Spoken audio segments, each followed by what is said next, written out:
What's up, my urban people? It's your boy, the Urban Nurse here, coming back to you from another episode from the whip. I just got off of work, so I'm exhausted, tired, fatigued, drained, whatever you want to call it. It was a cool night, but I just had some rough patients that just got on my damn nerves. Today I just wanted to shed some light on Emergency Nurses Week, because I am an emergency department nurse, and I know the struggles, the trials and tribulations, and I just wanted to, show my appreciation and give thanks to all the senior emergency room nurses and emergency nurses out there, because this shit ain't easy, and it ain't for everybody. And if you've done it more than a year, my hat's off to you, because it's a struggle, and a lot of the times people don't see what we face on a daily basis. We get a lot of patients that don't appreciate the work we do, don't want the help that we are trying to give them. We face combative patients all the time. It's like every time we walk into work, we put our safety in danger, because we are, besides EMT, we're the next front of line. So you got patients that come in, people are sick, they don't want you to help them, and they're fighting with you, they're calling you all sorts of names, calling you out your name, disrespecting you, and all you're trying to do is help them. And during that, you still have to keep a smile on your face and treat that person with dignity and respect, even when they aren't showing that back to you. As an emergency room nurse, we see everything. We see everything before it goes to the ICU, before it goes to telemetry, before it goes to med-surg, before it goes to oncology, before it goes to peds, L&D. We see it all. So we are a rare specialty, and this is to take nothing away from the other nurses out there, but we are a rare specialty because we see and have to care for everything. Nothing gets turned away from the emergency room. We are a full-time adult daycare service, having to take care of the homeless. We have to get, have to deal with the issues of the homeless and them trying to find a place to stay. We got to deal with issues of, because of the crazy opioid epidemic we have to go on, we are seeing people basically die and come back to life on a daily basis. I feel like as an emergency room nurse, we face so much trauma.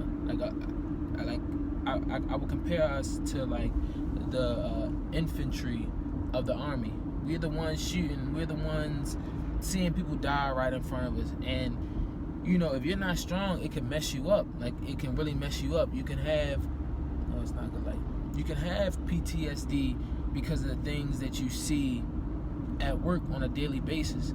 And I know me, like, to be honest with you, I feel like the emergency room is for me because of the personality type that I am, the type of work I need to do. But it's not nearly what I thought it was going to be. Like, I can't see myself doing this for long, to be honest with you. And because I'm like, I leave work and I'm not just physically drained, but I'm just mentally drained, because I'm expected to receive a patient, admit a patient, assess a patient, stabilize a patient, all in an hour, and have that patient stable and shipped to a different floor. And I'm supposed to do that 10, 15, 20 different patients in one day. And then even there are times where I have to become a floor nurse, because if we don't have beds on the floor, those patients have to stay in the ED, and we then take the responsibility of the floor nurse and have to carry out those orders. And it could become a lot. Like, it could become a lot. Is nursing alone is taxing on the body, but an emergency room nurse, we get a lot of codes, we get a lot of rapid responses, and we are the first one we're the first one to respond. Mentally, just dealing with the workplace violence, verbal, physical abuse from our patients. You guys don't even understand. Just, people don't appreciate us. They don't know how to talk to people, and we just bear the grunt of everybody's problems when they come into the emergency room, and that can be a lot on you mentally. Make you take work home when you don't have to. Can cue on insecurities that you have, or create insecurities that you've never had. Like, I feel like I need to go to. I feel like I need a therapist. Like, I really feel like I need a therapist, because the things I've seen, and especially because the majority of the population that comes into my emergency room are African American. They're my people. So I just see these different problems, and it's just over and over, and it's a repetitive cycle. And then a lot of times you get to the point where I don't feel like I'm carrying out the action of an emergency room nurse. I feel like I'm dealing with a lot of BS a lot of times. So then it's like, okay, I'm not using my skills. Like I said, babysitting. Like, it's a lot of BS going on, and a day full of BS. When I went to school for 4 years to become a registered nurse.